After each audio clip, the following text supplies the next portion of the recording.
So I built a system that cost me $120 that's capable of playing the hottest titles in 2019 in 1080p at a solid 60 FPS or higher. Let's check out how we did it.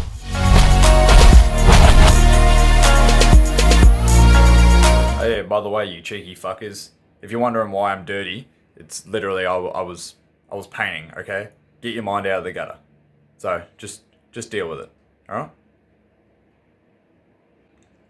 Hey guys, welcome back to another Tech It Out video. Today we're going to be checking out the latest build that is aimed very towards the much lower end budget gamers or people that are looking to find a super cheap PC just to play some really casual titles or even some of the really latest esports titles in 1080p. So all up, this system actually cost me $120-ish. It cost me, I think, about $125, give or take, because I bought a bunch of the systems in a bulk order. So first up, I bought a Lenovo M9 1P SFF system, and that cost me around like $83. It works out to be about $83 when you divide all three that I bought, because I actually purchased three. And I also bought a GTX 750 Ti for $40. The thing to know about building one of these systems is you must purchase a low profile graphics card, otherwise they will not fit. Most graphics cards that are out right now will not slide into the slot and fit into the case when the case cover is over,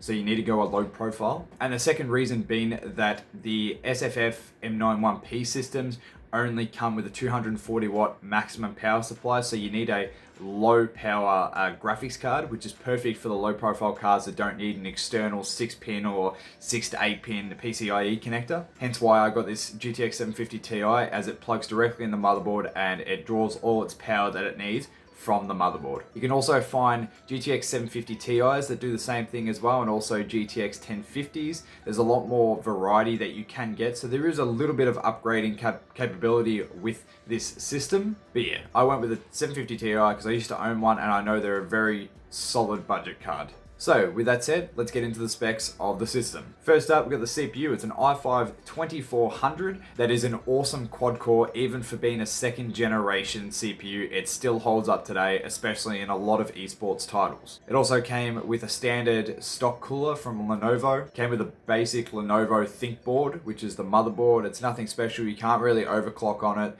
It's just a standard basic board that powers everything. It's good enough. We also have 8GB of DDR3, and that was at 1333 megahertz. It is 4x2 GB sticks, so I have 4 sticks of 2 gigs. Also came with a 250GB hard drive at 7200 RPM. Also got myself a GTX 750 Ti 2GB in there, the low profile version. Version. And it comes with your standard 240 watt Lenovo SFF power supply and in the Lenovo M9 1P case. All up, it cost me roughly around $125-ish.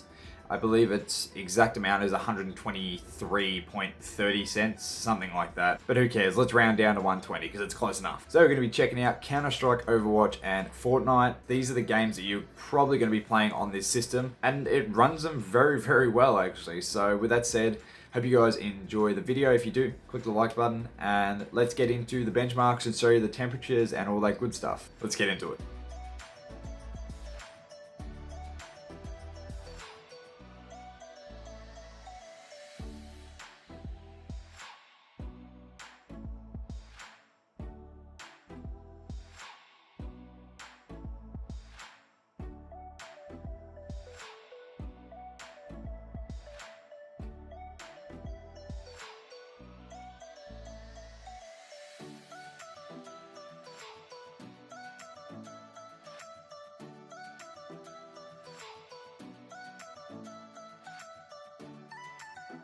Alrighty guys, here's your temperatures for the components. So the motherboard's looking good at 58 degrees max.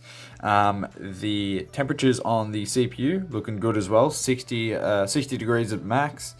My hard drive's at 24 degrees. And the 750 Ti that has barely touched, the fan speed sitting at 33% right now, and it hit a max of 71 degrees. So that's going to drop even more if you spin up the fans a bit more. But barely have any sound coming from the system, which is awesome. So there are the temperatures. Let's move on. So there you have it, guys. A CPU that is nearly 8 years old and a graphics card that is nearly 5 years old is more than capable of playing those games in 1080p at medium to high settings at 60 FPS and a higher refresh rate as well. You drop all those settings to low and you're probably looking at getting yourself a 144Hz monitor and a very, very smooth amount of gameplay on that monitor.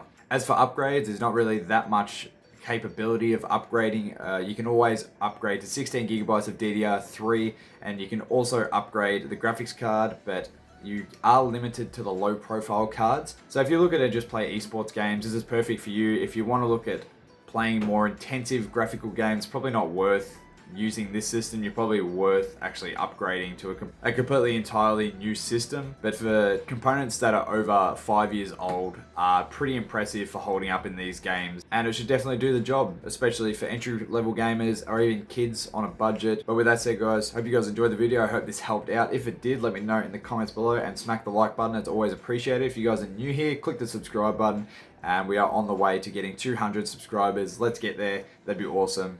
Join the Discord if you haven't already. The link is in the description, and I'm going to head out. Thank you all for watching. Take care. Check it out.